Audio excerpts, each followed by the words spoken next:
네, 여러분 반갑습니다. MTNW 인베스터 임광빈 어드바이저입니다. 최근 주식시장 반등 이후 조정이 조금 나왔는데 이 조정이 나온 이유가 긴축 우려 때문이죠.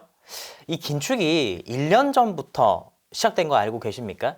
1년 전 이맘때 8월 달에 잭슨홀 미팅에서 처음으로 테이퍼링과 긴축에 대한 이야기가 나오기 시작했습니다. 그래서 미국은 금리를 인상하겠다라고 발표를 그때 시작을 했는데 실제 발표를 하고 금리가 실제 인상이 된 것은 22년 3월 달부터 금리를 인상하기 시작을 했죠. 자, 화면을 보도록 하겠습니다. 우리나라 주식시장은 정확히 1년 전, 지금부터 1년 전인 8월 달부터 지수가 빠지기 시작해서 지금까지 종합주가 지수 대시세 하락을 보여주었습니다.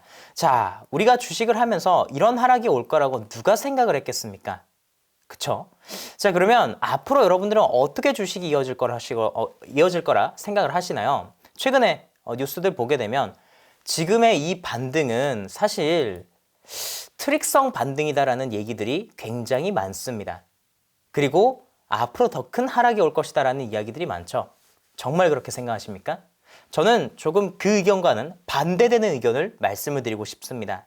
자, 우리가 최근에 한 차례 더 큰 위기가 있었는데요. 그것이 바로 6월달과 7월달의 흐름이었습니다. 자, 근데 6월달, 7월달의 이 흐름과 최근에 조정 구간 때의 이 흐름이 조금 다르다는 사실을 아셨으면 좋겠는데 화면을 보도록 하겠습니다. 자, 화면은 코스피 종합 주가 지수의 수급 현황인데요. 자, 문제가 됐었던 이 6월 달의 흐름을 보시게 되면 자, 여러분 여기서 여기까지 보이십니까?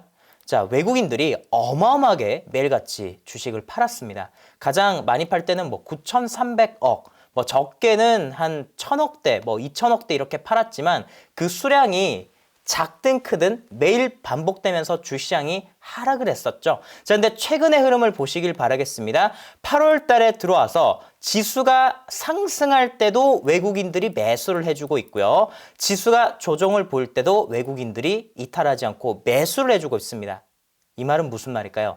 네, 지수는 현재 쌍바닥을 잡는 과정이다라고 보시면 되겠고 마지막으로 위기가 한 번 더 있죠. 바로 9월달입니다. 자, 9월달 금리를 어느 정도 올릴까요? 0.75다 아니면 0.5다 다양한 이야기들이 있는데 0.75의 가능성이 큽니다. 그러면 안 좋은 거냐? 아니죠. 자, 9월달에 0.75를 올리고 11월달에 0.5, 12월에 0.25를 올리게 됩니다. 연말까지 이렇게 금리 인상을 하게 되면 미국의 기준금리는 4%가 되게 됩니다. 자, 그런데 연말이 가까워지면 가까워질수록 금리 인상의 폭이 낮아지죠. 긴축의 강도가 예전과는 달라진다는 것이죠. 시장에 당연히 긍정적인 것입니다. 즉 9월달만 사실 넘기게 되면 큰 문제가 일어나지 않을 거라 보고 있고요. 쌍바닥을 그리고 다시 한 번 더 시장은 상승작이 나올 가능성이 매우 큰 시장입니다. 자, 언제나 주식시장은 다양한 의견이 있습니다. 국제유가 하나를 두고도 유가가 오른다 떨어진다 이 이야기들 굉장히 많죠. 천연가스를 두고도 오른다 떨어진다 얘기들 많아요. 오를 때는 올라간다고 얘기하는 사람들이 많고 떨어질 때는 더 떨어진다고 얘기하는 사람들이 많습니다. 자, 시간이 지나서 보면 둘 중 한 명은 틀려 있습니다. 자, 근데 오를 때 오른다고 하는 것과 떨어질 때 떨어진다라고 하는 것보다 지금처럼 이 구간에 있을 때 앞으로 상승할 것이냐 하락할 것이냐 이게 더 중요하지 않겠습니까? 지금은 명확한 추세가 나오지 않아 있죠? 자, 이때 지수를 상방으로 보셨으면 좋겠습니다. 앞으로 연말까지 지수는 상방, 또한 외국인 투자자들은 실적이 좋은 주식을 위주로 매수를 하게 될 것입니다. 자, 만약 지수가 조정을 받는다 하더라도 실적이 좋은 주식들은 크게 밀리지 않을 가능성이 높고요. 제가 에너지와 관련된 주식들 여러분들에게 굉장히 강조를 많이 드렸는데 자, 오늘 그 중에 하나 BHI 보도록 하겠습니다. 이 종목은 제가 6년 만에 이 주식이 고점을 돌파하기 때문에 관심 있게 보셔야 된다라고 말씀을 드렸죠. 자, 17년도 그리고 18년도 그리고 21년도 22년도까지 8,000원대 가격만 가면 BHI는 밀렸습니다. 자, 근데 지금의 흐름을 보시길 바라겠습니다. 9,000원 넘겼죠. 이런 기업들이 더 간다는 겁니다. 자, 원전과 관련된 이야기 있고요. 신재생에너지 관련된 내용이 있습니다. 당연히 이런 종목들은 팔면 안 되겠죠. 자, 추세가 한번 잡힌 종목들은 추세가 꺾일 때까지 가지고 가는 것입니다.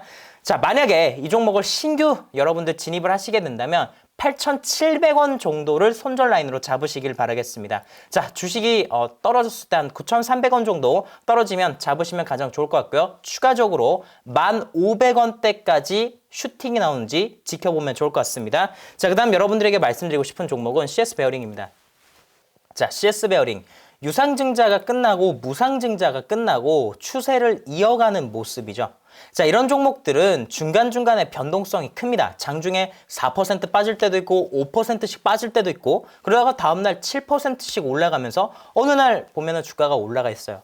자, 샀다 팔았다 하게 되면 큰 수익을 내기가 어렵습니다.